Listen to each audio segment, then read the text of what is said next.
జై శ్రీమన్నారాయణ. నేను మీ icon astrologer Gattupalli Suresh Babu. మనము ఇప్పుడు టాపిక్ ఏంటంటే ఏ విషయం గురించి మనం మాట్లాడదామంటే, ఇప్పుడు ఏవైతే మనకి ద్వాదశ రాశులు ఉన్నాయో ఈ యొక్క రాశులకి అలానే లగ్నాలు, ఇప్పుడు ఎలా అయితే మనకి ద్వాదశ రాశులు ఉన్నాయో అలానే లగ్నాలు కూడా ఉంటాయి. అంటే మనకి ఇప్పుడు మేషరాశి ఉందనుకోండి, మేష లగ్నం ఉంటుంది, వృషభ రాశి వృషభ లగ్నం ఉంటుంది. అలానే మనకి రాశులు అయితే ఎన్ని ఉన్నాయో లగ్నాలు కూడా అన్నీ ఉంటాయి. 12 రాశులు 12 లగ్నాలు ఉంటాయి. ఈ లగ్నాల పరిమాణం ఏంటో ఉండేది అంటే 1 గంట 21 నిమిషం ఉంటుంది. ఈ 1 గంట 20 నిమిషం ప్రతిరోజు ఉదయం బ్రాహ్మీ ముహూర్తం నుంచి మనకి సాయంత్రం వరకు నైట్ వరకు కూడా మళ్ళీ ఈ ఒక లగ్నాల పరిమాణం, ఒక లగ్నం అయిపోగానే ఇంకొక లగ్నం, ఇంకొక లగ్నం, ఇంకొక లగ్నం, అలాగే మనకి ప్రతిరోజు కూడా ఈ 1 గంట 21 నిమిషానికి లగ్నం మారుతూ ఉంటుందన్నమాట. అయితే దాన్ని తగ్గట్టుగా మనకి ఆ రోజు తిథి నక్షత్రం ఏమున్నాయో దాన్ని బట్టి మనకి బాగుంటుందా లేదా అనేది ఉంటుంది. ఏ రోజైతే మనం జన్మిస్తామో ఆ రోజు ఉన్నటువంటి గ్రహస్థితి ప్రకారంగా, ఆ రోజు ఉన్నటువంటి నక్షత్ర ప్రకారంగా మనకి ఏ రాశి వస్తుంది అనేది ఉంటుంది. ఆ రాశిని బట్టి ఏ లగ్నం కూడా ఉంటుంది. ఆ లగ్నాన్ని బట్టి ఏ గోచారం అంటారు. మనం పుట్టినటువంటి తేదీ నక్షత్రం బట్టేసి ఆ రోజు మనకి ఏ నక్షత్రం ఉందో దాన్ని గోచారం మన కింద భావిస్తారు. ఈ గోచారంలో గనక 12 స్థానాలు, 12 గడులు ఉంటాయి, 12 స్థానాలు అంటారు. ఆ 12 స్థానాల్లో 9 గ్రహాలు ఉంటాయి. ఛాయాగ్రహాలు పోల్చుకుంటే ఛాయాగ్రహాలు పక్కన పెడితే 9 గ్రహాలు మనం భాగిస్తాం. ఈ యొక్క సాంప్రదాయ ప్రకారంగా 9 గ్రహాలు ఏదైతే ఉందో ఈ 9 గ్రహాలు ఏ స్థానంలో ఉంటే వాటి వల్ల ఈ యొక్క రాశి వారికి, ఆ రాశిలో జన్మించిన వారికి, ఆ నక్షత్రం వారికి ఎలా ఉంటుంది, ఫ్యూచర్లో అంటే వచ్చేటువంటి రోజుల్లో ఎలా అవుతారు, నెక్స్ట్ జనరేషన్కి ఎలా ఉంటుందనేది మనం తెలుసుకోవచ్చు. అయితే దానికి భాగంగా కొన్ని దశలు, కొన్ని నక్షత్రాలు, అలానే ఆ నక్షత్రాల్లో మనం పుట్టినప్పుడు గోచార ప్రకారంగా ఏ గ్రహం ఏ స్థానంలో ఉంటే ఎలాంటి అదృష్టం వస్తుంది అనేది కూడా ఒక్కసారి మనం గమనించినట్టయితే కనుక, మనం ఎగ్జాక్ట్గా తీసుకున్నట్టయితే అంటే కొన్ని రాసులు మనం అయితే మనకి ఏ రోజు మనం పుడతామో ఆ రోజు మనకు ఒక నక్షత్రం ఉంటుంది. ఆ రోజు నక్షత్ర ప్రకారంగా మనకి రాశి రావడం అనేది జరుగుతుంది. అయితే మనకి గోచారం అనేది ఒకటి ఉంటుంది. మనం ఏ రోజు అయితే పుడతామో ఆ రోజు గోచారం అనేది తీస్తాం. అయితే మనకి ఉత్తరాషాఢ, శ్రవణ, ధనిష్ట ఈ 3 నక్షత్రాలు కూడా మనకి మకర రాశి రావడం జరుగుతూ ఉంది. మనం ఈ 3 నక్షత్రాల్లో ఏ నక్షత్రం పుట్టినట్టయితే మనకి మకర రాశి వస్తుంది. అలానే మకర లగ్నం కూడా ఉంటుంది. మకర లగ్నం పరిమాణం వచ్చేసి 1 గంట 21 నిమిషం ఉంటుంది. ప్రతిరోజు కూడా మకర లగ్నం అనేది వస్తుంది. అది ఏ రోజు వస్తుంది ఏంటనేది మీరు చూసుకోవాల్సినటువంటి గోచార ప్రకారంగా మనం జన్మించినటువంటి గోచారం ఏదైతే ఉందో ఆ గోచారంలో మనకి గ్రహాలు కూడా ఉంటాయి. ఈ గ్రహాలు ఏ స్థానంలో ఏ గ్రహం ఉండటం వల్ల మనకి శుభ అశుభ ఫలితాలు ఉంటాయి. మనం జన్మించేటువంటి తర్వాత మనం ఫ్యూచర్లో ఏమవుతాము, ఏం చేస్తాము, ఈ గ్రహ దోషాల వల్ల ఏం జరుగుతుంది అనేది మనం చూసినట్టయితే కనుక ఈ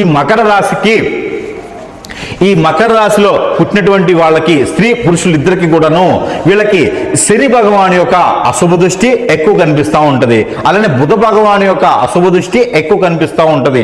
అలానే వీళ్ళకి శత్రుత్వం అనేది కూడా కొంతమేర ఎక్కువగానే కనిపిస్తూ ఉంటుంది.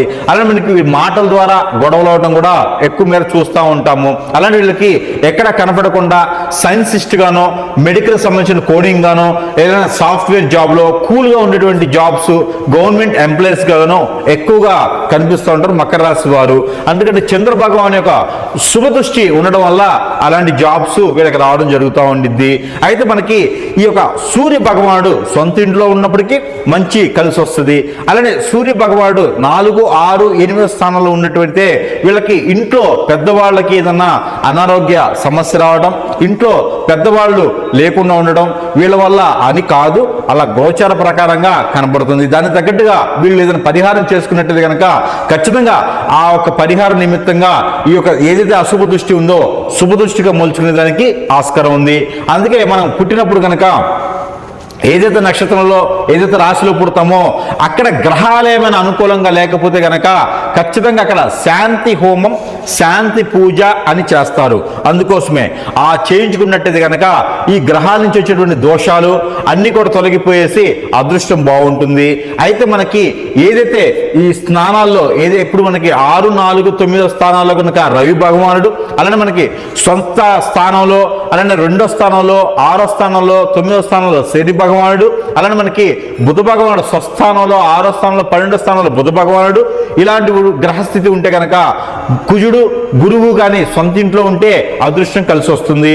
అలానే మనకి కుజుడు ఎవరైతే ఉన్నారో ఈయన కనుక స్వస్థానంలో, అలానే మనకి 2, 4, 6, 12 స్థానాల్లో కనుక ఉన్నట్లయితే కనుక ఆ ఒక చెడు దృష్టి ఉండడం వల్ల కుజు దోషం కింద పరిగణిస్తారు.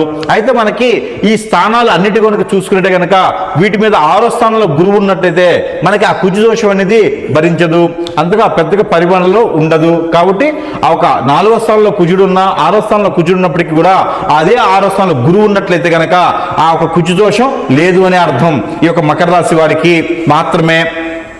అలానే గనక మనకి ఏదైతే 6వ స్థానంలో గనక రవి భగవానుడు ఉంటే ఖచ్చితంగా గవర్నమెంట్ జాబ్ ఉంటుందని చెప్పొచ్చు. కానీ ఆ రవి భగవానుడితో పాటు అశుభ దృష్టి శని భగవానుడు ఉంటే గవర్నమెంట్ జాబ్ వస్తుంది, కానీ తక్కువ రోజులు వస్తుంది, ఎక్కువ కాలం అయిపోయిన తర్వాత వస్తుంది. ఇలాంటి మనం గమనించుకోవాలి. దానికి తగ్గట్టుగా మనం పరిహారం కనుక చూసుకున్నట్టయితే కనుక మనకి ఈ అశుభ దృష్టిలో ఉన్నటువంటి గ్రహాలు ఏవైతే ఉన్నాయో అవి శుభ దృష్టిగా మలుచుకునే దానికి కూడా ఉంటుంది. కాబట్టి ఆ మేర మనం పుట్టిన తర్వాత 5 సంవత్సరాల లోపు కనుక మనము ఖచ్చితంగా ఈ గ్రహరీత్యా గోచర నుంచి ఉన్నటువంటి దోషాలు ఏవైతే ఉన్నాయో అవి తీర్చుకున్నట్టయితే కనుక మీకు ఈ కరెంట్ జనరేషన్ ఏదైతే ఉందో ఇప్పుడు ఈ రాశి ఎలా ఉంది, ఈ నక్షత్రం ఎలా ఉంది, ఈ నెలలో ఎలా ఉంది అని ఎలా చూసుకుంటున్నామో మనం ఇది కాదు, గోచారం కూడా గమనించుకొని చూసుకోవాలి. ప్రతి 3 మాసాలకు ఒక్కసారైనా సరే మీరు ఆ గోచారానికి సంబంధించినటువంటి దానాలు, ధర్మాలు, యజ్ఞాలు, యాగాలు, హోమాలు మీ యొక్క స్తోమత చేయించుకున్నట్టయితే కనుక ఖచ్చితంగా ఆ గోచారంలో ఉన్నటువంటి దోషాలన్నీ తొలగిపోయేదానికి ఎక్కువ ఆస్కారం ఉంది. మకర రాశి వారికి మరొకటి ఉంది. ఏదైనా శని భగవానుడు 2, 4, 6 స్థానాల్లో ఉన్న వాళ్ళకి, ఏదైనా రాహుకేతు 6, 7, 12 స్థానాల్లో ఉన్న వారికి ఎక్కువగా బ్లాక్ మ్యాజిక్, హిప్నాటిజం, చేతబడులు కూడా చేయించుకునేటువంటి పద్ధతి కూడా ఉంటుంది. అలానే చేతబడి చేయించబడి ఉంటారు కూడా. అందుకని చెప్పేసి అని వాళ్ళందరూ కూడా గోచార ప్రకారంగా కూడా దోషాలన్నిటికీ పరిహారం చేసుకున్నట్టయితే కనుక ఖచ్చితంగా మీకు అదృష్టం అనేది కలిసి వచ్చింది. కాబట్టి ఆ రకంగా మీకు గోచార ప్రకారంగా కూడా చూసుకున్నట్టయితే కనుక మీరు 3 మాసాలకు ఒక్కసారి చేయాల్సినటువంటి పరిహారాలు ఉన్నాయి. ఆ పరిహారాలు చేసుకున్నట్టయితే కనుక మీకు అదృష్టం కూడా బాగుంటుంది. కాబట్టి ఆ మార పరిహార నిమిత్తంగా మనం చూసినట్టయితే కనుక మీరు ప్రతి 3 మాసాలకు ఒక్కసారి అమావాస్యకి, పౌర్ణమికి ముందు మీరు చేసినట్టే కనుక ఒక 5 నారికేళాలు, ఒక 5 జాజికాయలు, ఒక 5 పచ్చి అరటి పళ్ళు, పచ్చి అరటి కాయలు అంటారు, పచ్చి అరటికాయలు, అలానే మీకు ముల్లంగి అని ఉంటుందండి. ఈ ముల్లంగి, అలానే మీకు తోటకూర, అలానే మీకు పాలకూర ఏవైతే ఉన్నాయో ఇవన్నీ కూడా మీరు రుబ్బి అలానే దాంట్లో వాటర్లో కలిపేసి ఆవులకి కనుక మీరు పెట్టినట్టయితే కనుక మీకు ఆ ఒక ఏదైతే గోచారంలో ఉన్నటువంటి దోషాలు ఉన్నాయో ఇవన్నీ కూడా తొలగిపోయేదానికి ఉంటుంది. కాబట్టి ఆ మేర మీరు ప్రయత్నం చేయొచ్చు. అలానే మీకు ఇంకొక పరిహారం ఏంటంటే మీకు ఏదైతే అంజీరు, అలానే మీకు సఫ్రాన్ అని ఉంటుంది, ఏదో కుంకుమ పువ్వు, ఈ 2 కూడా కలిపేసి మీరు ఈ నవగ్రహాలకు అభిషేకం చేసుకున్నట్టయితే ఆ గోచార ప్రకారంగా ఉన్నటువంటి దోషాలు కూడా మీకు తొలగిపోతాయి. ఈ రోజు ఈ మాసంలో ఉన్నటువంటివి కాకుండా మనకి గోచార ప్రకారం కూడా చూసుకున్నట్టయితే సరైన సమయంలో పెళ్లిళ్ళు అవుతాయి, సరైన సమయంలో జీవితంలో ఎదుగుదల ఉంటుంది, సరైన సమయంలో ఫ్యామిలీని చూసుకోగలుగుతారు, చెడు సావాసాలు పట్టకుండా, చెడు దృష్టి లేకుండా, బెట్టింగులు కాయకుండా ఉండేదానికి ఆస్కారం ఎక్కువ ఉంటుంది. అమ్మాయిలమ్మటి అబ్బాయిలమ్మటి పడకుండా కూడా ఎక్కువగా ఉంటుంది. అలానే ఈ మకర రాశి వారికి అదృష్ట సంఖ్య 8, 5, 3. ఏదైతే ఈ అదృష్ట సంఖ్య ఉందో మీరు చేసేటువంటిది కానీ, చూసేటువంటిది కానీ, తీసుకునేటువంటిది దాంట్లో కూడా ఈ అదృష్ట సంఖ్య కూడా మీరు ఉపయోగించుకున్నట్టయితే కనుక అదృష్టం మీకు వశమవుతుంది. ఇది నేను చెప్పినటువంటి పరిహారాలు, నేను చెప్పినటువంటి నెంబరు మీకు జీవితకాలం పనిచేస్తాయి. ఈ మేర ప్రయత్నం చేసి అందరూ అదృష్టవంతులు అవ్వండి. జై శ్రీమన్నారాయణ.